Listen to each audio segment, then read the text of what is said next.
नमस्कार दोस्तों, मेरा नाम है अंशुमन नायक और आप सभी का बहुत बहुत स्वागत है इंडियन डिफेंस न्यूज के डिफेंस टॉक सीरीज में, जहां पर हम रोज नए नए डिफेंस अपडेट्स के बारे में बात करते हैं। तो चलिए देर न करते हुए आज की वीडियो शुरू करते हैं।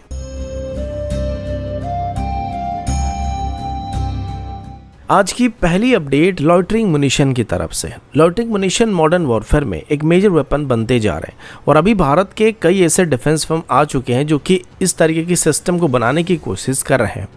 ऐसे में एक private sector company solar industry है जो कि पिछले कुछ सालों में ड्रोन्स और लॉइटरिंग मुनिशन के सेगमेंट में काफ़ी तेज़ी से आगे बढ़ने की कोशिश कर रहा है।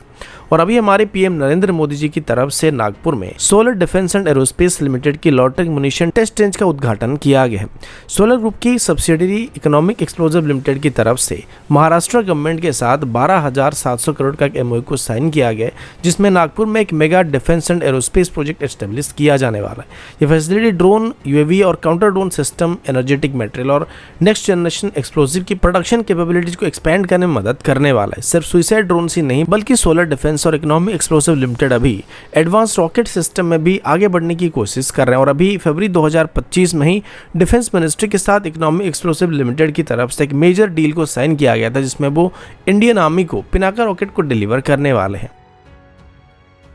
अगला update 6th generation fighter jet की तरफ से, और अभी पहली बार एक प्राइवेट सेक्टर कंपनी की तरफ से भारत को डायरेक्टली अपनी 6th जनरेशन फाइटर जेट को ऑफर किया जा रहा है। इस कंपनी का नाम स्टेवर्टी एरोस्पेस है जो कि एक यूएस बेस्ड कंपनी है और अभी इसके सीईओ क्रिस वेस्कर की तरफ से भारत को अपनी SM-39 रेजर एयरक्राफ्ट को ऑफर किया जा रहा है। कंपनी की क्लेम के मुताबिक एक next generation multi role air dominance fighter होने वाला, जो कि बोथ फाइटर एयरक्राफ्ट के तौर पर फाइटर बॉम्बर के तौर पर इस्तेमाल किया जा सकता है, जो कटिंग एज टेक्नोलॉजी के साथ आने वाला है और साथ ही लो कॉस्ट पर अवेलेबल होने वाला है। स्टेवर्टी एक प्राइवेट एविएशन कंपनी है जो कि अब तक कोई भी एक्चुअल एयरक्राफ्ट को प्रोड्यूस नहीं कर पाया, लेकिन फिर भी इसका क्लेम है कि SM-39 रेजर ग्लोबल वॉरपिन के मार्केट में एक रिवॉल्यूशन ला सकता है। कंपनी का कहना है कि इसका टोटल प्रोग्राम डेवलपमेंट कॉस्ट लगभग $3.3 बिलियन के आसपास होने वाला है और इसका यूनिट कॉस्ट बस $85 बिलियन के आसपास रहने की उम्मीद किया जा रहा है, जो कि ऑलमोस्ट आजकल के मॉडर्न 4.5 जनरेशन फाइटर जेट की कॉस्ट से भी काफी कम होने वाला है। कंपनी की तरफ से अभी इस एयरक्राफ्ट को यूएस एयरफोर्स को भी ऑफर करने के साथ साथ मल्टीपल देशों को ऑफर करने का प्लान किया जा रहा है, जिसमें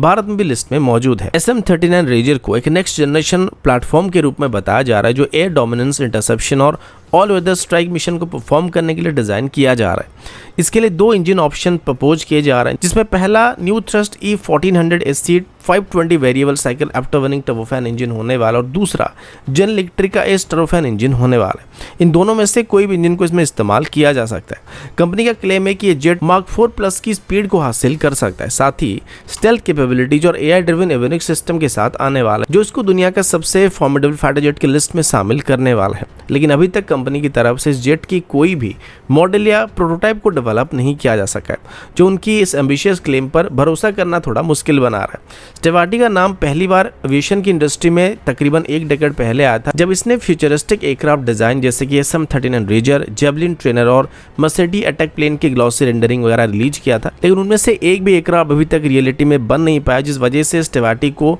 वेपर पावर कंपनी भी कहा जाता है, यानी कि एक ऐसी कंपनी है जो सिर्फ हाइप क्रिएट करता है लेकिन एक्चुअल प्रोडक्ट को डिलीवर नहीं कर पाता है। एविएशन और डिफेंस एक्सपर्ट के बीच भी इस प्रपोजल को लेकर काफ़ी चर्चा चल रहा है, क्योंकि स्टेवर्टी का लैक ऑफ मैन्युफैक्चरिंग एक्सपीरियंस एक बड़ा कंसर्न बन रहा है और मार्क 4+ की speed, capability, variable cycle engine और AI ड्रिवन एवियोनिक्स जैसे स्पेसिफिकेशन का अब तक कोई भी प्रूफ नहीं मिला है। कंपनी का न्यू थ्रस्ट इंजन एक स्टेवर्टी ब्रांडेड इनोवेशन है, जिसका अब तक कोई भी पब्लिक वैलिडेशन नहीं मिल पाया और जनरल इलेक्ट्रिक के एस इंजन का भी अब तक कोई भी ऑफिशियल पार्टनरशिप कंफर्म नहीं हुआ है। कुल मिलाकर SM-39 रेजर एक इंप्रेसिव कॉन्सेप्ट तो जरूर है, लेकिन जब तक इस जेट की एक्चुअल प्रोटोटाइप को बनाया नहीं जाता है और प्रूवन प्रोडक्शन कैपेबिलिटी दिखाई नहीं देता है, तब तक ये प्रपोजल सिर्फ एक एम्बिशियस ड्रीम की तरह ही माना जा सकता है।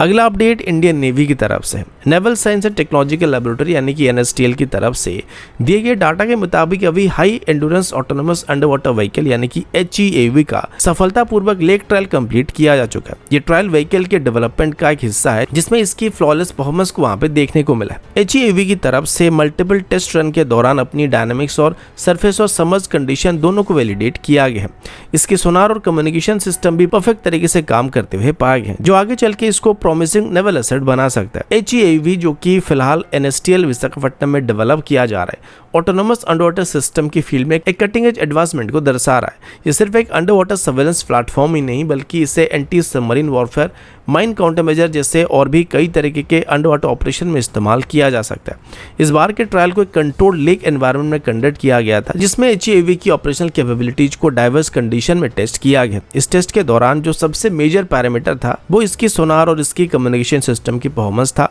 सोनार जो नेविगेशन, ऑब्स्टेकल अवॉइडेंस और टारगेट डिटेक्शन के लिए काफी क्रूशियल रोल को प्ले करता है, फ्लॉलेस तरीके से ऑपरेट कर रहा था और इसी तरह इसके कम्युनिकेशन सिस्टम भी सीमलेस कनेक्टिविटी को मेंटेन करने में सफल रहा था। ये व्हीकल लगभग 8 टन के आसपास का और 2024 में मेडन सरफेस रन के दौरान रिवील किया गया था कि ये 2 हफ्ते तक ऑपरेट कर सकता है। इसका इलेक्ट्रिक प्रोपल्सन और एडवांस नेविगेशन सेंसर जैसे इनर्शियल नेविगेशन सिस्टम और फॉरवर्ड लुकिंग सोनार इसे इंडिपेंडेंटली ऑपरेट करने की क्षमता देते हैं, जिसमें ये अपनी ज्योग्राफिकल पोजीशन को लोकेट कर सकता है और ऑब्स्टेकल को इवेट कर सकता है। इस प्रोजेक्ट का सफलता भारत के लिए एक गेम चेंजर बन सकता है, खास करके इंडियन नेवी के लिए। HAV का हाई एंड्योरेंस और ऑटोनोमस कैपेबिलिटी जिसे मल्टीपल स्ट्रेटेजिक रोल के लिए परफेक्ट कैंडिडेट बनाने वाला है।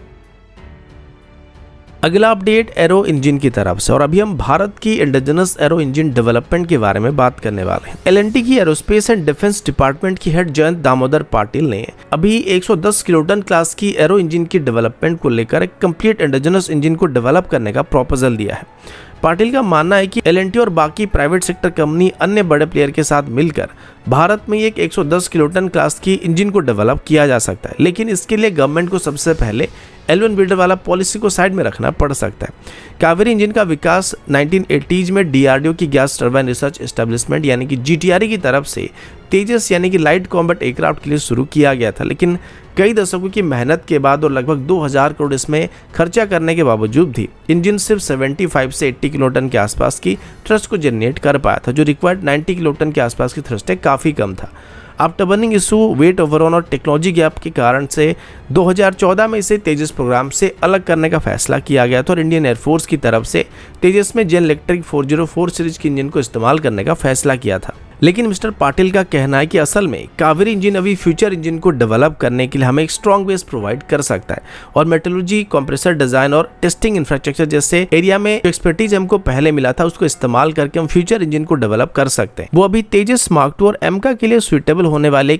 110 किलोटन क्लास के इंजन को बनाने के बारे में प्लान कर रहे हैं, जिसमें single crystal blade, thermal barrier coating और एफिशिएंट आफ्टर बर्नर जैसे एडवांस टेक्नोलॉजी को इंटीग्रेट करने का प्लान किया जा रहा है। पाटिल का कहना है कि इस मिशन के लिए एक प्राइवेट सेक्टर कंसोर्टियम को बनाना पड़ सकता है, जिसमें Mahindra aerospace, Tata advance system और गोदरेज एरोस्पेस जैसे और भी कई मेजर प्लेयर को शामिल किया जा सकता है। और ये प्रोजेक्ट GTRE से अलग होकर काम करना चाहिए ताकि गवर्नमेंट रिलेटेड ब्यूरोक्रेटिक डिले को कम किया जा सके। लेकिन इस प्रोजेक्ट के सामने कई चैलेंजेस भी अभी आ सकते हैं, जैसे कि 110 किलोटन क्लास की इंजन को अभी डेवलप करने में मिनिमम 15,000 करोड़ से 20,000 करोड़ की जरूरत पड़ने वाली है और साथ ही स्क्रैच से एक इंजन को डेवलप करने में और प्रोडक्शन के लिए इसको तैयार करने में 10 से 15 साल का समय लग सकता है, क्योंकि भारत के पास अभी भी हॉट सिलेक्शन टेक्नोलॉजी का पूरा मास्टरी नहीं है और एरोस्पेस इंजीनियरिंग के सेक्टर में, खास करके इंजन डेवलपमेंट के सेक्टर में हमारे प्राइवेट सेक्टर कंपनी के पास इतना ज्यादा एक्सपीरियंस मौजूद नहीं। इस वजह से पाटिल का कहना है कि अगर एक कंसोर्टियम को फॉर्म किया था जिसमें multiple Indian private sector company शामिल होकर एक साथ मिलकर काम कर सकते तो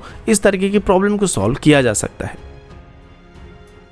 अगला update anti tank guided missile की तरफ से। भारत डायनामिक लिमिटेड के ऑफिसर्स ने ये बात कंफर्म किया कि हेलिना यानी कि Dhruvastra anti tank guided missile जो पहले लाइट कॉम्बैट हेलीकॉप्टर प्रोग्राम के लिए डेवलप किया गया था, अब इंडियन एयरफोर्स की 22 अपाचे हेलीकॉप्टर में इंटीग्रेट किया जाने वाला है। हेलिना एक 3rd जनरेशन की फायर एंड फॉरगेट टाइप की एंटी टैंक गाइडेड मिसाइल है जो आर्मर्ड टारगेट जैसे कि टैंक्स और फोर्टिफाइड पोजीशन को न्यूट्रलाइज करने के लिए डिजाइन किया गया है। इस मिसाइल को अभी पहले से ही LCH प्रचंड और रुद्र जैसे हेलीकॉप्टर में इंटीग्रेट करके टेस्ट करने की कोशिश किया जा रहा है और सबसे पहले रुद्र से इसको टेस्ट किया चुका था और अभी आने वाले कुछ ही महीनों में LCH प्रचंड के साथ इसको इंटीग्रेट करके टेस्ट किया जाने वाला है। साथ ही अभी अपाचे हेलीकॉप्टर में भी इसे इंटीग्रेट करने की कोशिश किया जा रहा है। मेनली अभी हमारे अपाचे हेलीकॉप्टर्स में एंटी टैंक गाइडेड मिसाइल की कैटेगरी में हम लोग हेलफायर मिसाइल का इस्तेमाल कर रहे हैं, लेकिन एक इंपोर्टेड सिस्टम होने की वजह से इसका कॉस्ट काफी ज्यादा पड़ता है, जिस वजह से हेलिना मिसाइल हमारे लिए कॉस्ट इफेक्टिव सोल्यूशन होने वाला है। भारत डायनामिक लिमिटेड ऑफिशियल्स का कहना है कि अपाचे हेलीकॉप्टर में हेलिना मिसाइल को इंटीग्रेट करने के लिए